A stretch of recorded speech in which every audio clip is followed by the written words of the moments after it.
अगर आपने अभी तक ग्रेजुएशन नहीं किया और आप सोच रहे हो कि हम एक ऐसा कोर्स करें जिसमें ग्रेजुएशन और लॉ यानी कि एलएलबी दोनों की पढ़ाई हो जाए, तो आज हम आपको बताने वाले हैं एक ऐसा ही कोर्स के बारे में जिसका नाम है बीएलएलबी।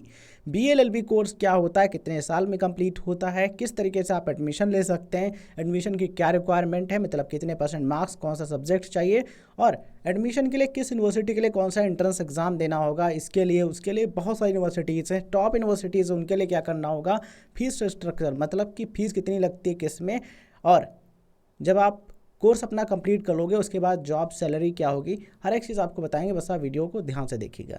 आइए सबसे पहले हम समझते हैं बीएलएलबी कोर्स के स्ट्रक्चर के बारे में। देखिए जो बीएलएलबी कोर्स है ना, एक इंटीग्रेटेड कोर्स है जिसमें बैचलर ऑफ आर्ट्स मतलब कि बीए और लॉ दोनों को जोड़ा गया है। और इससे फ़ायदा क्या है, इससे फ़ायदा ये है कि आप अपना 1 साल बचा सकते हो, 1 साल की फ़ीस बचा सकते हो। देखो नॉर्मली आप बीए करोगे तो 3 साल में कंप्लीट होगा, मतलब कि आप ऑनर्स की डिग्री नहीं लेते हो, नॉर्मल करते हो, तो बीए 3 साल में कंप्लीट होता है। और आप ग्रेजुएशन के बाद मतलब कि बीए के बाद एलएलबी करोगे अलग से तो 3 साल उसके, तो कितने हो जाएंगे टोटल 6 साल। जबकि 12th के बाद डायरेक्ट आप इंटीग्रेटेड कोर्स करोगे बीएलएलबी का तो ये 5 साल में कंप्लीट हो जाएगा। तो इस कोर्स का ड्यूरेशन क्या है, 5 ईयर्स है, 5 साल में कंप्लीट हो जाता है। टोटल 10 सेमेस्टर होते हैं इसमें। चलिए अदर चीज़ों पर हम बात करते हैं, तो समझिएगा ध्यान से। देखिए जो कोर्स है ना, इसको बार काउंसिल ऑफ इंडिया यानी कि बीसीआई रेगुलेट करता है। और आप ध्यान रखिएगा, आप जिस भी कॉलेज में एडमिशन के लिए जाएं सबसे पहले वो मान्यता प्राप्त है या फिर नहीं, और पढ़ाई के लिए जो मिनिमम रिक्वायरमेंट है जो चीज़ों की, वो चीज़ें चेक कर लीजिएगा तभी आप जाइएगा, ठीक है। अब बात कर लेते हैं क्वालिफिकेशन के बारे में, एलिजिबिलिटी क्राइटेरिया के बारे में। तो देखिए अगर आप इस कोर्स में एडमिशन लेना चाहते हैं तो कम से कम 12th पास होना ज़रूरी है। 12th आपने साइंस आर्ट्स कॉमर्स किसी भी स्ट्रीम से किया आप कर सकते हो, इसमें स्ट्रीम का कोई ये लिमिट नहीं है कि इसको आर्ट्स वाले या फिर कॉमर्स वाले या फिर साइंस वाले ही कर सकते हैं, इसको किसी भी स्ट्रीम का स्टूडेंट कर सकता है। और परसेंटेज की बात करते हैं तो जनरल या फिर ओबीसी कैटेगरी कैंडिडेट हो देन कम से कम 45% मार्क्स आपके होने चाहिए मिला करके, मतलब सभी सब्जेक्ट के मिला करके, ठीक। एससी या फिर एसटी कैटेगरी कैंडिडेट हो देन 40% कम से कम है, तब भी एडमिशन आप ले सकते हो। एज लिमिट की बात करते हैं तो बार काउंसिल ऑफ इंडिया और सुप्रीम कोर्ट के जो गाइडलाइंस हैं उनके अकॉर्डिंग कोई भी अपर एज लिमिट नहीं है। आपकी चाहे जितनी भी एज हो आप इस कोर्स में एडमिशन ले सकते हो, कोई दिक्कत नहीं है, ठीक है। तो ये 5 साल का यानी कि 5 ईयर्स का इंटीग्रेटेड प्रोग्राम है। टोटल 10 सेमेस्टर इसमें पास करने होंगे तब आपको ये डिग्री मिल जाएगी। चलिए अब बात करते हैं दोस्तों इसके एडमिशन प्रोसेस और एंट्रेंस एग्ज़ाम के बारे में। इस चीज़ को आप ध्यान से समझिएगा। सबसे पहले समझते हैं इसके एक एंट्रेंस एग्ज़ाम क्लैट यूजी के बारे में। क्लैट यूजी क्या है समझे, कॉमन लॉ एडमिशन टेस्ट। ये जो एंट्रेंस एग्ज़ाम है ये यूजी और पीजी 2 लेवल पर होता है। पर्टिकुलर यहाँ पर हम बीए एलएलबी कोर्स कर रहे हैं तो हमारा ध्यान रहेगा किस पर, क्लैट यूजी पर। आप इस क्लैट यूजी एग्जाम को दे करके देश भर की जो 25+ नेशनल लॉ यूनिवर्सिटीज़ हैं, टॉप यूनिवर्सिटीज़ हैं, एनएलयूज, ठीक है, इनमें आप एडमिशन ले सकते हैं। इसके अलावा हमारे देश के जो टॉप प्राइवेट लॉ कॉलेज हैं, लॉ स्कूल्स हैं, उनमें आप एडमिशन ले सकते हैं। तो क्लैट यूजी समझो बिल्कुल टॉप वाला एंट्रेंस एग्जाम है। इसके द्वारा बढ़िया बढ़िया जो कॉलेज यूनिवर्सिटीज़ हैं उनमें आप एडमिशन ले सकते हो। या फिर आप ये नहीं देना चाहते हैं तो आप क्या कर सकते हो, अगर आपको देखो नेशनल लॉ यूनिवर्सिटी दिल्ली मतलब कि दिल्ली की जो लॉ यूनिवर्सिटी है एनएलयू दिल्ली, इसमें आपको एडमिशन लेना है तो उसके लिए आपको एंट्रेंस एग्ज़ाम देना होगा जिसका नाम है AILET, all India law entrance test, ठीक है। ये पर्टिकुलर ये जो एनएलयू दिल्ली है इसमें एडमिशन के लिए कराया जाता है, ये आपको देना होगा अगर आपको एनएलयू दिल्ली में एडमिशन लेना है तो। अगर आपको सिम्बायोसिस लॉ स्कूल में एडमिशन लेना है पुणे या फिर नोएडा के कैंपस में या फिर कॉलेज में, देन आपको SLAT जो एंट्रेंस एग्ज़ाम होता है इनका ये देना होगा। देखो यहाँ पर होता है क्या है कि कुछ एंट्रेंस एग्ज़ाम है जो नेशनल लेवल के हैं जिनमें आप देश भर की जो टॉप यूनिवर्सिटीज़ कॉलेजेस हैं उनमें एडमिशन ले सकते हो। कुछ हैं भैया कि जो पर्टिकुलर यूनिवर्सिटी लेवल का एंट्रेंस एग्ज़ाम है कि वो अपना खुद का एंट्रेंस एग्ज़ाम कराते हैं। कुछ होते हैं इंस्टीट्यूट, वो अपने इंस्टीट्यूट लेवल पर एंट्रेंस एग्ज़ाम कराते हैं। कुछ होते हैं स्टेट लेवल के एंट्रेंस एग्ज़ाम जैसे कि MHCT लॉ। ये जो एंट्रेंस एग्ज़ाम है महाराष्ट्र के जो स्टेट गवर्नमेंट के कॉलेजेस हैं, प्राइवेट कॉलेजेस हैं, गवर्नमेंट प्राइवेट दोनों, ठीक है, इनमें एडमिशन लेना है लॉ के कॉलेज में, देन आप MHCT लॉ का एंट्रेंस एग्ज़ाम दे सकते हो। दोस्तों कुछ यूनिवर्सिटीज़ में आप CUET UG के आधार पर भी एडमिशन ले सकते हो, जैसे कि बनारस हिंदू यूनिवर्सिटी वाराणसी यानी कि BHU, इसमें आप BLLB कर सकते हो CUET के आधार पर। इसके अलावा बाबा साहेब भीमराव अम्बेडकर यूनिवर्सिटी, इसमें भी आप CUET UG के स्कोर के आधार पर एडमिशन ले सकते हो। इसके अलावा जामिया मिलिया इस्लामिया, इसके लिए खुद का एंट्रेंस एग्ज़ाम होता है, मतलब वो एंट्रेंस एग्ज़ाम अगर आप देते हो अच्छे तरीके से पास करते हो तो आप एडमिशन ले सकते हो। अगर हम बात करें DU की यानी कि दिल्ली यूनिवर्सिटी की, तो इसमें क्लैट UG स्कोर के आधार पर एडमिशन मिलता है। कुल मिलाकर कहना यही है कि आप जिस यूनिवर्सिटी में एडमिशन लेने की सोच रहे हो तो उनका लेटेस्ट जो प्रॉस्पेक्टस या फिर जो नोटिफिकेशन जारी होता है एडमिशन का, इन्फॉर्मेशन बुलेटिन जारी होता है, उसको पढ़िए। उसमें देखिए एग्जैक्ट क्या लिखा होता है। ऐसा है कि हो सकता है कि पहले CBT UG के आधार पर एडमिशन होता हो, बट अगले साल से उसमें क्लैट UG के आधार पर या फिर वो अपना खुद का एंट्रेंस एग्ज़ाम करवाने लगे, ऐसा होता है। ठीक है, तो अपडेटेड जानकारी देखना जब भी आप एडमिशन लेने जा रहे हो तब। यहाँ पर हमने आपको रोड मैप तो बता दिया कि किसके लिए कौन सा एंट्रेंस एग्जाम है। अब आप अपने हिसाब से चूज कर सकते हो कि इसमें एडमिशन लेना है। और एक चीज़ बताऊं, देखो केवल एंट्रेंस एग्जाम के आधार पर ही नहीं, कुछ कॉलेजेस मेरिट के आधार पर भी एडमिशन देते हैं, मतलब कि 12th के जो मार्क्स होते हैं उनके आधार पर भी एडमिशन देते हैं। यहाँ पर जो बिल्कुल टॉप वाले हैं, बढ़िया बढ़िया, या फिर जो फेमस वाले कॉलेजेस हैं, जो यूनिवर्सिटीज़ हैं, उनका जो प्रोसेस हमने बताया, जबकि कुछ नॉर्मल कॉलेजेस होंगे जहाँ पर मेरिट के आधार पर 12th के मार्क्स के आधार पर भी एडमिशन मिल जाएगा। तो ये भी एक रियलिटी है। चलिए अब हम सेमेस्टर वाइज समझते हैं क्या पढ़ना होता है, क्या करना होता है। इंटर्नशिप के बारे में भी बात करते हैं।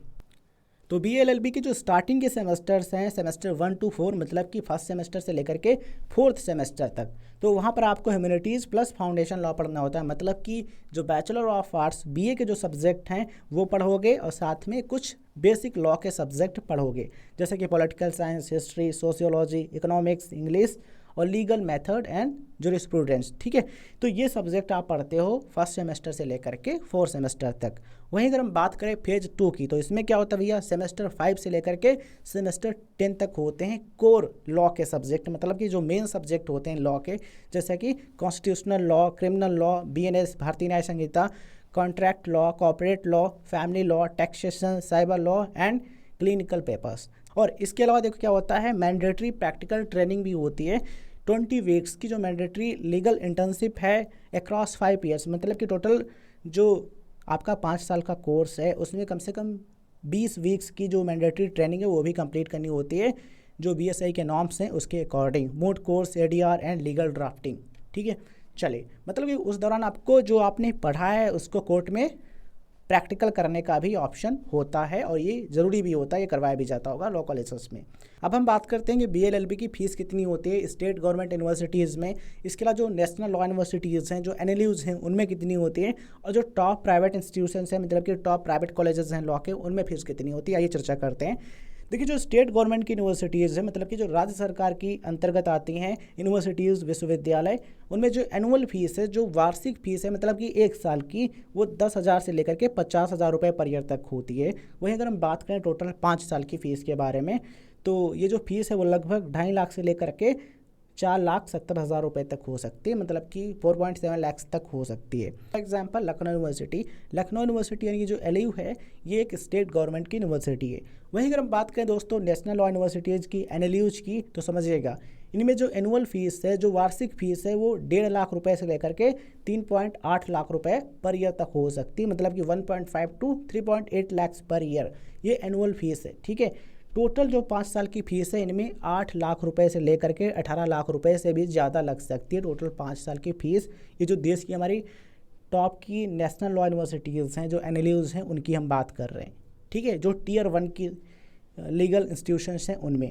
वहीं अगर हम बात करें दोस्तों टॉप प्राइवेट इंस्टीट्यूशन की, मतलब कि जो टॉप प्राइवेट के लॉ कॉलेजेस हैं, उनमें फ़ीस कितनी होती है, तो एनुअल फीस यानी कि वार्षिक फ़ीस जो है 1.5 लाख रुपए से लेकर के 6.5 लाख रुपए प्लस तक जा सकती है पर ईयर की। ठीक है, और यहाँ पर एक चीज़ बताऊँ ना कि ये जो फीस स्ट्रक्चर है ना, ये टॉप की बात हो रही है, टॉप कॉलेजेस की, प्राइवेट सेक्टर की, नेशनल यूनिवर्सिटीज़ की, स्टेट गवर्नमेंट की। जो नॉर्मल प्राइवेट कॉलेज होंगे वहाँ पर फीस कम देखने को मिलेगी, कुछ नॉर्मल गवर्नमेंट कॉलेज हो सकते हैं वहाँ पर भी फीस कम देखने को मिलेगी, इससे भी थोड़ा सा कम फीस हो सकती है, और प्राइवेट में इससे ज़्यादा भी हो सकती है, इस चीज़ का भी आप ध्यान रखना। ठीक है, तो ये कुछ स्ट्रक्चर होता है फीस का, आप अपने हिसाब से देख सकते हो। चलिए अब बात करते हैं दोस्तों सैलरी और जॉब प्रोफाइल के बारे में। समझिएगा, अगर हम बात करें कॉर्पोरेट लॉ और जो लॉ फर्म्स हैं, ठीक है, उनमें आप जॉब करते हो BLLB कंप्लीट करने के बाद, तो आप लीगल एसोसिएट या फिर M&A स्पेशलिस्ट बन सकते हो। स्टार्टिंग पे जो है वो 6 लाख रुपए से लेकर के 15 लाख रुपए प्लस तक जा सकता है। 15 लाख रुपए पर एनम का, LPA का मतलब यही होता है। ठीक है, 6 लाख से 15 लाख प्लस हो सकता है।